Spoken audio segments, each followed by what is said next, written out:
All the gurus say that you have to post 3 to 5 times per day to be successful. Would it work?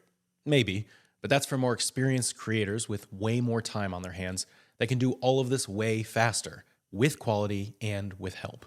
Now, as a beginner, or even just as someone who can make content, but they're also tasked with running an entire business, not only can it be hard editing 3 to 5 videos a day, but how do you even know what to post? Without any prep, I even find it hard to think of 2 things that are worth posting, let alone filming and editing them. So how do you know what to post and where you can find inspiration? My name is Tony, and welcome to Content King, where you'll learn the skills you need to turn viewers into buyers. So let's dive in. The first aspect of this question really depends on where you are in your account growth. Now, if you remember back to episode 7, I introduced something called the meeting with the CEO. This will give you plenty of ideas to get started. So if you haven't yet, go back and listen to that episode.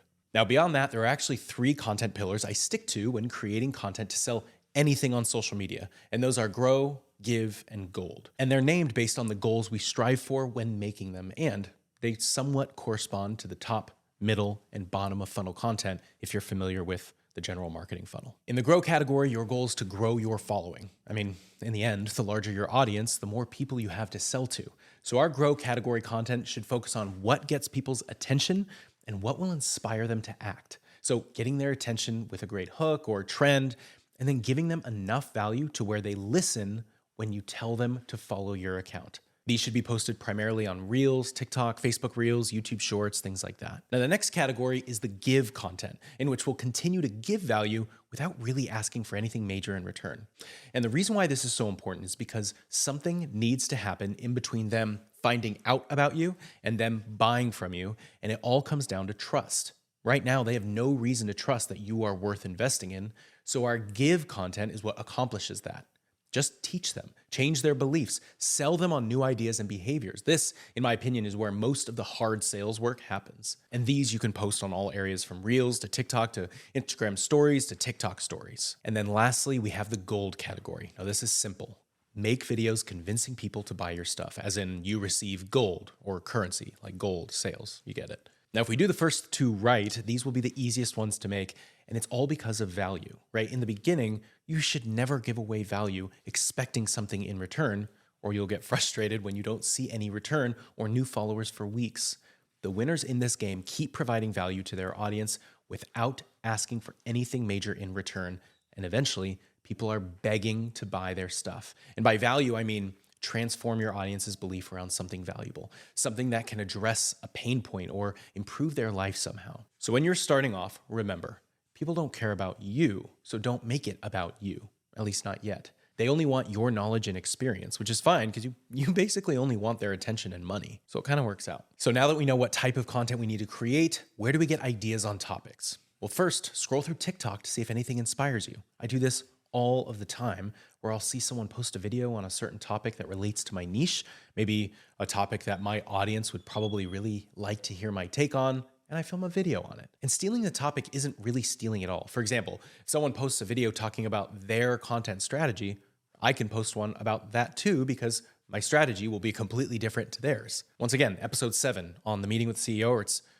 I think it's actually called Never Run Out of Content Ideas Again or something like that, will be your best friend here. If someone posts a video relating to a scandal, a question, anything that they have an opinion on, you have absolute free reign to make a video on the same topic, so long as you are sharing your ideas and your thoughts on the subject. We're allowed to let other creators influence us. Nobody's coming after you for talking about the same thing. Another thing you can do is to respond to comments using video. Now, this is a great way to make people feel included in your brand, make them feel heard, right? Make others see you as someone who listens to and reads their own comments, and of course, it gives you plenty of material for content. Now, some of my favorite ways to make content are to just have a note on my phone with a running list of titles and video ideas.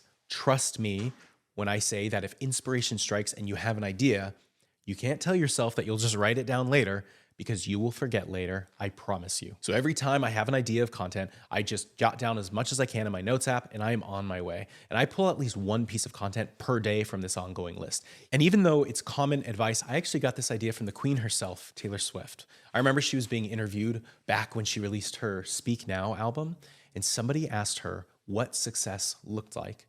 And she basically said that you probably wouldn't see her at any function or party without running to a side room or a corner to get her thoughts down on paper when inspiration struck. Her songs are her livelihood, and she respected her own creativity so much that when that inspiration or creativity struck, she listened, she put herself in a situation where she could let all of those lyrics flow onto a page. It's actually not that much different as a content creator, right? When inspiration strikes, we may be at the movies or at a friend's house, in church, in the bathroom. It does not matter. So no matter where I am, I will always pull out my phone and jot down whatever is on my mind, because if you aren't familiar with the creative process, let me be the first to tell you that you will forget those ideas as soon as they came if you do not write them down. And if you don't write them down, somebody else will. And lastly, here you can teach what you know. Now, teaching can get really dry and probably won't hook a lot of people in. Remember, teaching makes people think, which slows people down and causes them not to act, or to act away from you, like scrolling away. So only teach if you can really grab their attention at the same time.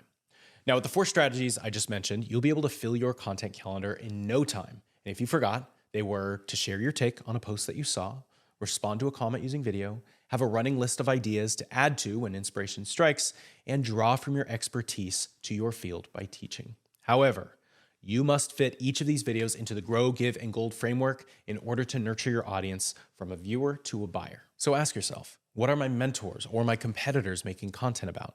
What are people saying in my comment section?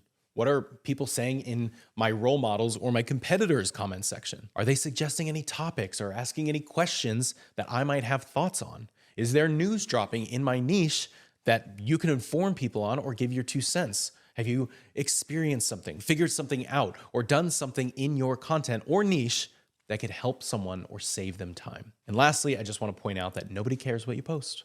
Believe it or not, when trying to think of what to post about, we typically get this residual antagonist in our mind that tries to convince us that people are going to judge us for what we post. Or they might think, this creator may look at my content and say, why did he post on that topic 2 times in a day? Or is she experimenting with a new type of content? What a loser. Or how dare they share their opinion on a trending topic? Do you see how ridiculous that sounds?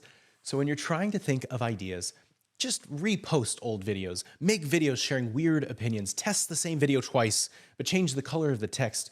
Do whatever you want on your account. I promise you, especially when you're first starting out, no one will intentionally go to your profile and look through all your videos and grill you as to why you tried this or that or made videos in a different style. Just trying everything and anything you want, okay? Nobody cares. Now, with all this, you should never run out of ideas on what to post.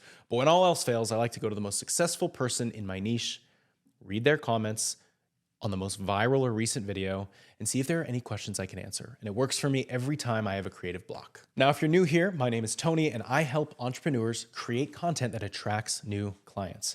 I do this primarily in a 5-day virtual challenge once a month, where you get 5 hours of coaching from me over 5 days, and your content will get clients knocking at your door. So if you're interested, check out the link below to sign up. Otherwise, this was Content King. I'm Tony, your host, and I will see you next time.